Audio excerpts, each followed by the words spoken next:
Hello students, पिछले lecture में हमने बात की थी स्केलर और वेक्टर क्वांटिटीज के बारे में। उसी टॉपिक को हम आगे बढ़ाते हैं। मोशन के अंतर्गत जो टॉपिक आता है आगे देखते हैं इसी में। सबसे पहले मोशन के अंतर्गत दो चीज़ें होती हैं, एक स्ट्रेट लाइन मोशन होता है और एक सर्कुलर मोशन होता है। क्लास 9 के सिलेबस की बात करें तो स्ट्रेट लाइन मोशन होता है, एक सर्कुलर मोशन होता है। तो सबसे पहले बात करते हैं straight line motion. Straight line motion Hindi में इसको कहते हैं सरल रेखा में गति। सरल रेखा में गति। अब देखते हैं सरल रेखा में गति के अंतर्गत इसमें सबसे पहले आता है दूरी। दूरी डिस्टेंस की बात कर लेते हैं। तो डिस्टेंस होता क्या है? तो डिस्टेंस देखिए, किसी एक टाइम इंटरवल में किसी मूविंग ऑब्जेक्ट द्वारा जो लंबाई, जो पाथ, जो रास्ता तय किया जाता है किसी मूविंग ऑब्जेक्ट द्वारा किसी भी टाइम में, उसे उस वस्तु की, उस ऑब्जेक्ट की दूरी कहते हैं।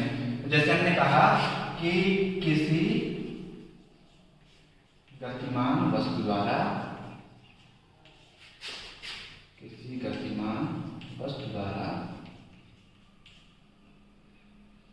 किसी टाइम में, किसी समय में, किसी गतिमान वस्तु द्वारा किसी समय में तय किए गए पथ मतलब रास्ता होता है, पथ की लंबाई को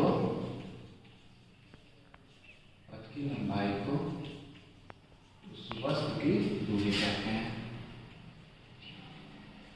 उस वस्तु की दूरी कहते हैं। मैंने बताया दूरी क्या होती है? किसी गतिमान वस्तु द्वारा किसी समय में तय किए गए पथ की लंबाई को उस वस्तु की दूरी कहते हैं। इसकी इंग्लिश देख लेते हैं।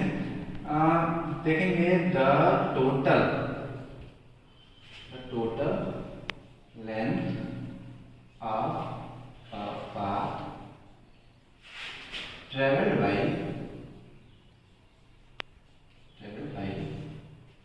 an moving object in the total length of a path traveled by an moving object in a unit of time is called distance of that object।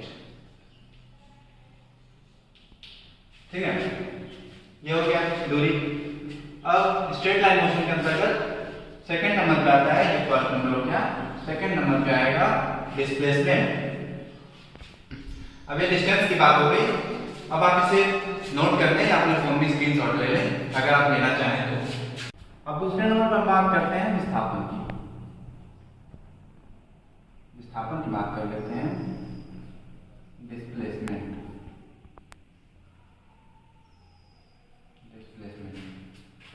क्या होता है? किसी वस्तु की प्रारंभिक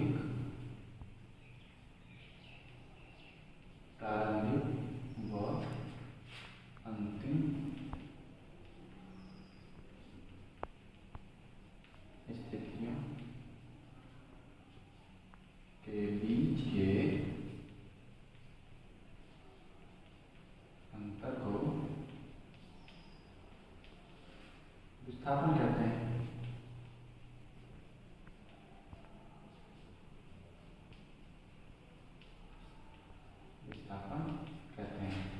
इंग्लिश देख लेते हैं। The difference between initial and final position of an object. ठीक है, अब देखिए पहले नंबर पे हमने बात की दूरी की, डिस्टेंस की। दूसरे नंबर पे हम बात करते हैं विस्थापन की। अब एक एग्जांपल से हम समझते हैं। देखिए एग्जांपल हम लेते हैं, एग्जांपल देखते हैं इसका डिस्टेंस और डिस्प्लेसमेंट का। उसको फाइंड आउट कैसे करते हैं, निकालते कैसे हैं इसकी वैल्यू।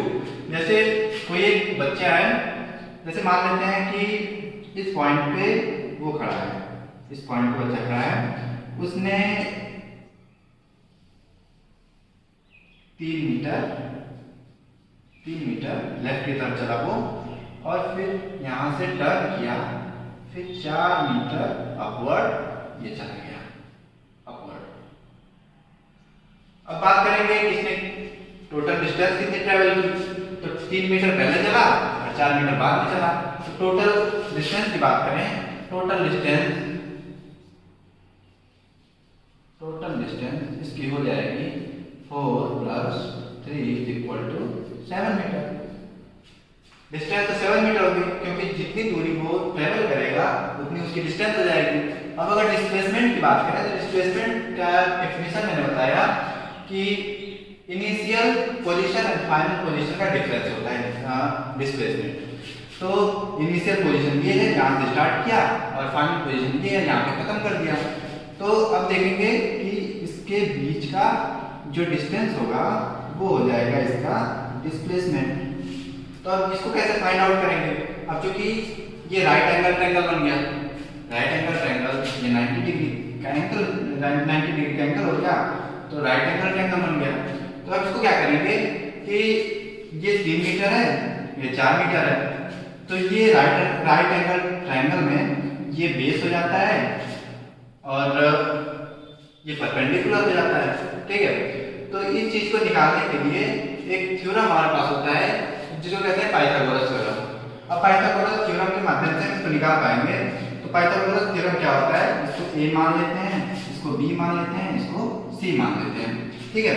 अब देखते हैं इसको कि a b c, अब हमें निकालना क्या है, a b हमको पता है, b c हमको पता है, हमको निकालना है a c। अब a c कैसे निकालेंगे, तो पाइथागोरस थ्योरम होता है। देखिए पाइथागोरस थ्योरम होता है ac² = अंडर यहाँ पे ab² + bc², ab² + bc²। मतलब क्या होता है, जो हाइपोटेनस का स्क्वायर होता है वो बराबर होता है बेस के स्क्वायर के एंड परपेंडिकुलर के स्क्वायर के। तो इस अनुसार हम इसको निकाल पाएंगे। तो ac² निकालने के लिए, ac निकालने के लिए हम क्या करेंगे, ab क्या है, ab 3 मीटर है तो 3 का स्क्वायर हो जाएगा, और bc 4 मीटर है तो 4 का स्क्वायर हो जाएगा, 4 का स्क्वायर हो जाएगा। तो 3 का स्क्वायर 9 होता है और 4 का स्क्वायर 16। तो ये √9 + 16 = √9 + 16 25, ठीक है, 25 हो गया। अब ये 25 √25 आ गया। देखिए हमने क्या किया, हमको AC निकालना है, तो AC² AC अगर स्क्वायर करते हैं तो ये अंडर रूट नहीं होगा। अगर यहाँ पे क्योंकि स्क्वायर ही बराबर उधर जाके अंडर रूट हो जाता है, तो AC² हम बोल देते हैं, स्क्वायर उधर जाके अंडर रूट हो जाता है। तो AC हो गया √25। तो √25 की वैल्यू कितनी होती है, 5 मीटर। तो इसका डिस्प्लेसमेंट कितना आ गया, 5 मीटर। डिस्टेंस हमने निकाली 7, जितना उसने ट्रेवल किया 3 + 4 7 हो गया, और डिस्प्लेसमेंट फाइनल पोजीशन और इनिशियल पोजीशन के बीच का डिफरेंस इसका हो गया डिस्प्लेसमेंट, ठीक है।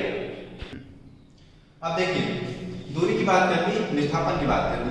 हमने पिछले लेक्चर में आपको बताया था कि दूरी एक वेक्टर क्वांटिटी है, सॉरी दूरी स्केलर क्वांटिटी है और विस्थापन एक वेक्टर क्वांटिटी है। क्योंकि दूरी कुछ भी हो सकती है, किसी भी डायरेक्शन में हो सकती है। जैसे हम ईस्ट चले, वेस्ट चले, नॉर्थ चले, साउथ चले, लेफ्ट चले, राइट चले, किसी भी डायरेक्शन में दूरी हो सकती है। लेकिन जो डिस्प्लेसमेंट होता है, जो विस्थापन होता है, वो एक पर्टिकुलर डायरेक्शन में ही होगा। क्यों, जैसे यहाँ पे यही एग्जांपल हम देख लेते हैं।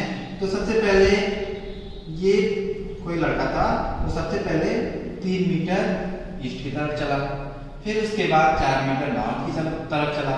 तो इसमें डायरेक्शन में कोई बात ही नहीं है, इधर भी चला, इधर भी चला।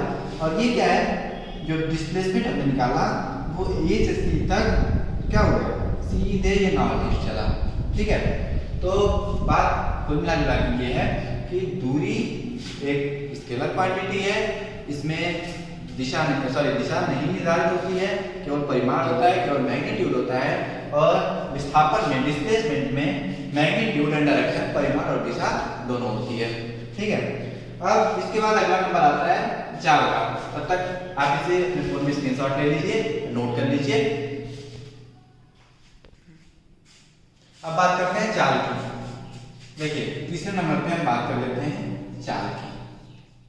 इंग्लिश में कहते हैं इसको स्पीड। अब स्पीड होता क्या है, किसी वस्तु द्वारा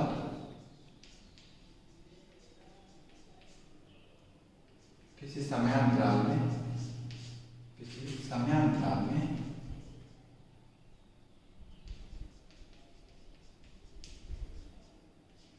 चली गई कुल दूरी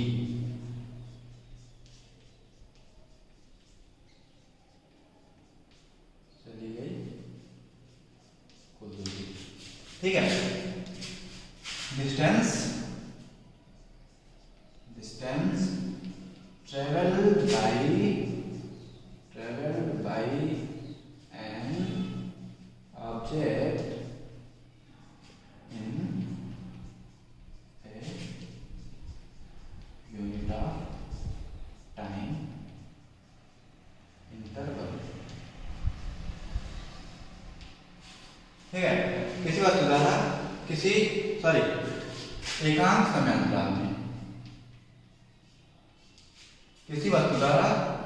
किसी एकांक समयांतराल में चली गई कुल दूरी distance travel by an object in unit of time interval. अब होता क्या है, इसका हम यूनिट देख लेते हैं कि चाल बराबर दूरी अपॉन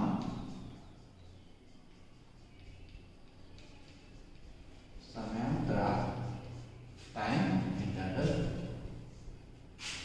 चाल को किससे प्रदर्शित करते हैं, किससे डिनोट करते हैं चाल को, small v is equal to दूरी डिस्टेंस, तो डिस्टेंस को डिनोट करते हैं small s upon time interval delta t, delta s upon delta t। v is equal to delta s upon delta t। हाँ, यूनिट की बात कर लेते हैं इसके। ये दूरी है, डिस्टेंस है, तो डिस्टेंस यूनिट सब जानते हैं। डिस्टेंस दूरी का मात्रक होता है मीटर, और टाइम का यूनिट, टाइम का मात्रक होता है सेकेंड। तो इस हिसाब से इसकी यूनिट हो जाएगी मीटर पर सेकेंड। ठीक है,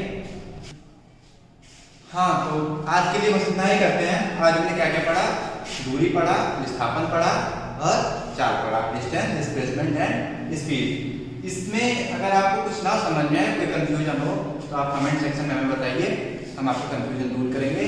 और जो भी फिजिक्स का जो भी टॉपिक आपको पढ़ना हो, वो भी आप कमेंट सेक्शन में हमें बता सकते हैं।